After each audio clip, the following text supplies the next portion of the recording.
our YouTube channel Study Reckoner. Today we'll discuss about Vedic Maths Part 3 of Semester 3rd. Here is the syllabus.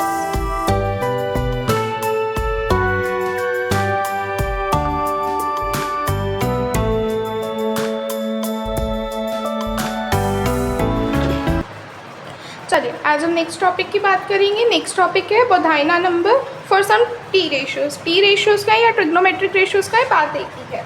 तो यहाँ पे भी हम जो है बस हमें यहाँ पे जो है ये वाली वैल्यूज याद रखनी है. आप क्या करेंगे, हमें क्या पता है थ्योरम पी एच स्क्वायर किसकी इक्वल है, P square plus B square की. तो बस अगर हमने बेस और परपेंडिकुलर की वैल्यू याद रखी ना तो हम हाइपोटेन्यूज को अपने आप कैलकुलेट कर सकते हैं. देख लेते हैं एक बार कैसे. बेस परपेंडिकुलर हाइपोटेन्यूज और यहाँ पे हम एंगल की बात कर रहे हैं. ठीक है, तो हमारे पास पहले 30 डिग्री है. बेस इज √3, परपेंडिकुलर 1 है. तो √3 का स्क्वायर 3 + 1 4. तो ये 4 आ गया और 4 पे हम रूट लगा देंगे तो ये 2 हो गई वैल्यू, क्योंकि हमारी थ्योरम ये कहती है. या हम ऐसे भी कह सकते हैं कि p² + b² का √h आएगा. ठीक है, नेक्स्ट देख लेते हैं एंगल 45 डिग्री. तो 1 1 1 का स्क्वायर 1 का स्क्वायर 1, तो 1 + 1 2 और √2 आ जाएगी वैल्यू. फिर हम देख लेते हैं 60 डिग्री के लिए. तो 1 और √3 ये कैसे आया. 1 का स्क्वायर 1, √3 का स्क्वायर 3, तो 3 + 1 4. तो जब हम रूट में ले जाएंगे तो ये 2 बन जाएगी वैल्यू. नेक्स्ट आ जाते हैं 90 डिग्री पे. 0 1, 0 का स्क्वायर 0 + 1 1, तो ये भी 1 हो गया. ठीक है, अब हमें ये बात समझ में आ गई. अब बस हम इन्हीं चीज़ को यूज़ करके जो है ना अपने इजीली एंगल्स की वैल्यू निकाल सकते हैं. जैसे मुझे पूछे sin 45 डिग्री, तो sin 45 डिग्री कितना होगा 1/√2. कैसे निकाला मैंने, परपेंडिकुलर अपॉन हाइपोटेन्यूज जो है sin थीटा होता है. sin थीटा कितना होता है, परपेंडिकुलर अपॉन हाइपोटेन्यूज. तो यहाँ पे परपेंडिकुलर कितना है 45 डिग्री पे परपेंडिकुलर 1, हाइपोटेन्यूज √2. सेम हम ऐसे निकाल सकते हैं. tan 60 डिग्री के लिए निकाल लेते हैं. tan थीटा कितना होता है p/b. तो परपेंडिकुलर 60 डिग्री पे परपेंडिकुलर √3 है और बेस कितना है 1 है, तो √3 आंसर आ गया. ऐसे ही हम जो है अगर हम बात करें कोसेक 45 डिग्री तो वो कितना आएगा, जल्दी से बता दें. हम h/p कहेंगे उसको. तो h कितना है यहाँ पे 45 डिग्री में √2 और p कितना है 1. नहीं तो आप इस चीज़ को भी रिवर्स करके लिख सकते थे.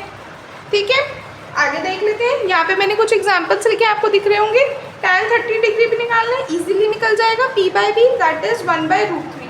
परपेंडिकुलर में 30 डिग्री में 1 और बेस कितना आ जाएगा √3.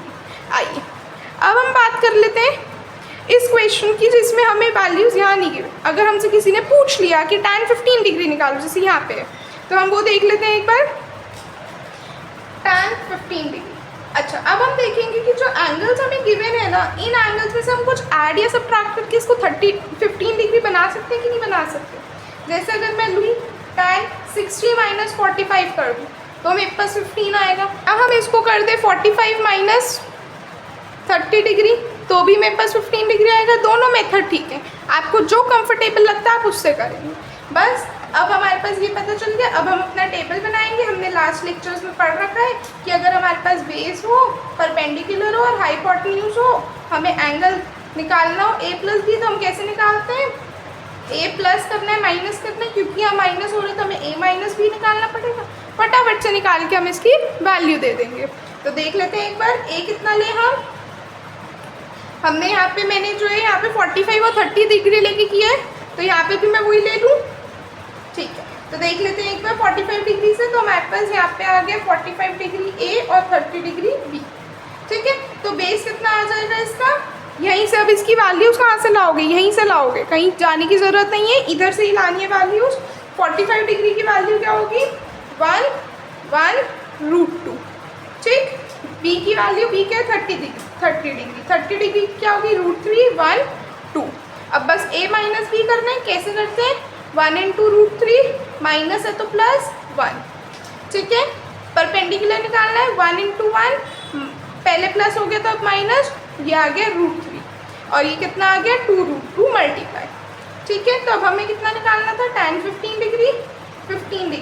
तो tan थीटा क्या होता है P बाई बी, तो P बाई बी आ जाएगा, तो परपेंडिकुलर कितना है 1/√3 ओवर 1 प्लस √3। तो ये देख सकते हैं आप, यहाँ पे ही वैल्यू आ रही है। आप मैच कर सकते हैं। कहीं कोई दिक्कत हो आप मुझसे कमेंट सेक्शन में पूछ सकते हैं, कोई दिक्कत वाली बात नहीं है। अब मैं चाहती हूँ आप वीडियो को यहीं पॉज करें और एक बार साइन 75 डिग्री के लिए खुद ट्राई करें। आई होप आपने ट्राई कर लिया होगा। आइए हम एक बार डिस्कस कर लेते हैं इसी पार्ट को। क्या है हमारे पास वैल्यू? अब हमारे पास वैल्यू है साइन, देख लेते हैं, हम बात कर रहे हैं अब साइन 75 डिग्री के लिए। ठीक है, तो हमने 75 डिग्री कैसे बनाया होगा? 30 प्लस 45 डिग्री करके। ठीक है, किसी ने दूसरे मेथड से किया वो भी ठीक होगा, बस हमारे पास सम या डिफरेंस करके जो है वैल्यू 75 आनी चाहिए। टेबल देख लेते हैं एक बार इसकी, कितना आ जाएगा हमारे पास? यह आ जाएगा angle, base, perpendicular, hypotenuse. Angle कितना है हमारे पास? 30 डिग्री और 45 डिग्री। ठीक है, तो कितना आ जाएगा? बेस 30 डिग्री का कितना होगा? √3 1 1 और 45 डिग्री का 1 1 √2। तो अब हमें दोनों को ऐड करना है, तो कितना आ जाएगा? √3 इंटू 1 √3, प्लस है तो माइनस 1 इंटू 1, √3 माइनस 1, और यहाँ पे कितना आ जाएगा? √3 इंटू 1 माइनस प्लस 1 इंटू 1, तो ये आ गया √3 प्लस 1, और ये तो वैसे भी √2 है। अब हमें कितना निकालना है? साइन 75। साइन थीटा कितना होता है? P by H. तो P कितना है आपके पास? √3 प्लस 1, और H कितना है? √2। तो आई होप आपको ये वाली बात समझ में आई होगी, आप यहाँ से देख भी सकते हैं। ठीक है, ठीक है, क्लियर है सबको? कोई डाउट हो तो आप कमेंट सेक्शन में पूछ सकते हैं। अब हम जो है एक यहाँ पे टी रेशियोज़ का टेबल डिस्कस करेंगे। ये बेसिकली एक ये टेबल है जिसके अंदर हमारे पास एंगल की ना एक प्रॉपर वैल्यू गिवन होती है। ठीक है, इन फ्रैक्शंस। ठीक है, आपने ये टेबल 10th क्लास में भी पढ़ी होगी, बट बहुत बच्चे ऐसे होंगे जिसको ये टेबल नहीं पता होगी जिनको। तो आइए एक बार हम टेबल देख लेते हैं कि टेबल क्या कहती है। टेबल कहती है कि हमारे पास 5 एंगल्स है, 0 degree, 30 degree, 45 degree, 60 degree, 90 degree, 5 angles हैं। अब हम पाँचों एंगल्स को जो है हम सिर्फ और सिर्फ अगर साइन थीटा के लिए याद रख लें तो उससे ही हमारे सारे एंगल्स बन जाते हैं। ठीक है, तो सबसे पहले हम देख लेते हैं साइन थीटा के लिए हम एंगल कैसे याद रखने वाले। देखो हमने सबसे पहले क्या लिखनी है? काउंटिंग 0 1 2 3 4। ठीक है, अब यहाँ पे सबसे हाईएस्ट वैल्यू कौन सी है? 4। तो हम क्या करेंगे? इस पूरे उसको 4 से डिवाइड कर देंगे जितनी भी वैल्यूज हमने लिखी। ठीक है, अब हम सबको दे देंगे स्क्वायर रूट, सब में अब हम स्क्वायर रूट लगा देंगे। ठीक, अब हम इस स्क्वायर रूट को सॉल्व करेंगे। तो 0 का स्क्वायर रूट है 0 एंड 0 बाय समथिंग इज 0। ठीक है, आप लिख लीजिए यहाँ पे साइन थीटा। ठीक, 1/√, इसको अब हम ऐसे लिख सकते हैं √1/√4, √2/√4, √3/√4, और यहाँ पे हम लिख सकते हैं √4/√4। ये पार्ट बिल्कुल क्लियर है कि ये दोनों कैंसिल होके 1 हो जाएंगे, तो हम यहाँ पे 1 लिख सकते हैं वैल्यू, इधर नहीं लिखते, इधर लिख देते हैं 1। ठीक है, √3/√4। अब √4 को आपको पता है √4 क्या हो जाता है? 2 हो जाता है। अगर आप 2 का स्क्वायर करो तो 4 आता है, राइट? तो हम इसको यहाँ पे 2 दे सकते हैं, तो ये आ गया √3/2। √1/√4, 1 का रूट 1, √4 2 हो गया। अब √2/√4, ये देखो बात, √2/√4 ये ऐसे आ जाएगा √2/2। अब हम 2 को जो है ना √2 इंटू √2 भी कह सकते हैं। तो जब आप कैंसिल करोगे आपके पास 1/√2 आ जाएगा, तो ये 1/√2 यहाँ आ गया, और ये एंगल 0 ही था। ये साइन थीटा के लिए आ गया एंगल। सेम इसी की तरह जो है हम किसके लिए बना लेते हैं? कॉस थीटा के लिए। साइन थीटा में आप इस तरह से जा रहे हो लेफ्ट टू राइट, अब हम राइट टू लेफ्ट आएंगे कॉस थीटा में। ठीक है, कैसे आएंगे देखेंगे। उधर 1 था तो ये 1 इधर आ जाएगा, √3/2, 1/√2, 1/2, और ये आ गया 0।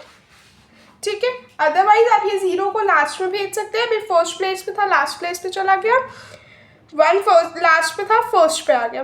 फिर 1/2 सेकेंड पे था, वो सेकेंड लास्ट में चला गया, √3/2 सेकेंड लास्ट पे था, वो सेकेंड पे आ गया, और 1/√2 अपनी जगह पे ही था। ठीक है, आई होप आपको ये बात समझ में आई होगी।